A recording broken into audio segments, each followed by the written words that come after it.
Listening as a process can be thought of like the links of a chain that tow a conversation forward. Each link serves to carry the load onto the next, while the pattern repeats itself until the interaction is done. This video seeks to explain the 6 simple steps of the HURIER model of the listening process.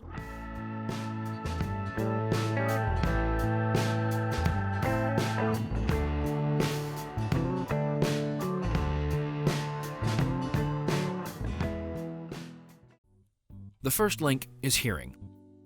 So, your communication professor has just said all of your exams will be taken using recycled paper, using elephant ivory as pencils, will be proctored by the Pope himself, and all questions will be written in French, covering the topic of differential equations of deep space travel without a warp drive. First, the physical sounds enter your ear canal, reverberate across your eardrum, and are translated into electrical signals to be sent for processing by your brain. Far and away the easiest of the steps, it isn't limited to simply spoken messages.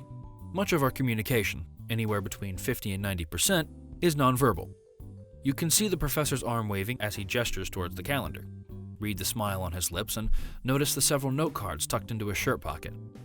Therefore, what we see or feel, we can hear and interpret the same way we do physical sound.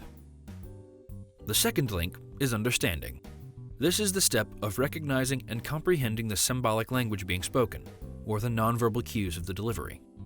You recognize the terms used, like recycled paper or elephant ivory, and your brain sorts out where they were in the message. The symbols are translated from words to abstract thoughts to images your brain can quote-unquote see.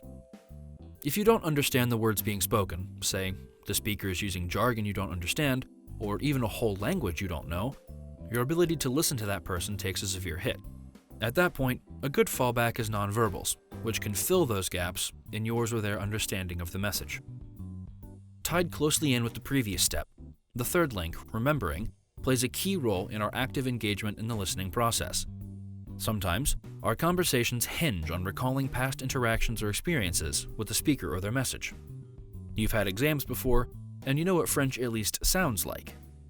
We listen for information that relates to what we already know about the message, and our perceptual filters engage to filter the information into bins to be processed.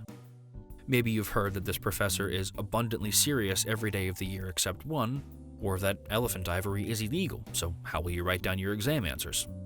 This step is also used to store or reinforce information gained by the interaction, to be used later down the line. The fourth step is interpretation. When you interpret the message, you analyze all the different channels of the interaction and form in your mind an idea of the meaning behind the words. In other words, we have recognized the symbols used, so it's time to put them together. He means to communicate how his exams will be taken. The meaning is simple, albeit with a certain air of absurdity to it. This is coupled with his continued insistence that he is family friends with a French Canadian, and knows how to access ivory on the black market. You have interpreted what he means by forming the image of the message in your mind. This step is often confused with the next, which is the evaluation of the message. Now, after we have figured out the meaning behind the message, is it correct? Accurate? Do the facts and the context of the situation line up with what we were just told? Why are there sad-looking elephants right outside the window? Is the communicator operating under any biases, perceptions, or contexts that may tamper with the message? Is he lying to your face? I mean, probably. Who uses recycled paper anymore? Often, it is hard to keep interpreting and evaluating separate in our minds. It helps to think of it like this. You interpret the meaning of a message. You evaluate the validity of that meaning. Eventually, your brain thinks over all the information and makes a judgment call that none of this could be true. There's just no way an exam could be taken like that. Not even on... Oh. The final link of the listening process is responding. Your response sends your feedback to the speaker. This can be both verbal, with spoken replies, or nonverbal, a nod, movement of the hands, facial expressions, and the like. You either smile and laugh, saying, "Ah, ha, ha, you got me," or you groan and shake your head, facepalm, and feel foolish for wasting your time trying to figure out what he was talking about when it was a joke the whole time. You, my friend, are no fun. The 6 steps of the HURIER model are hearing, understanding, remembering, interpreting, evaluating, and responding. These steps continue in a pattern to pull the conversation forward. It is important to note that all of this can happen within a few seconds of real time. Your mind is exceptionally fast at going through all of these steps, meaning you could be raising your eyebrow at your professor, having evaluated his message, before he has even finished the sentence. Being this fast may mean you slip up sometimes, and the chain gets all bungled up. That's fine, mistakes happen.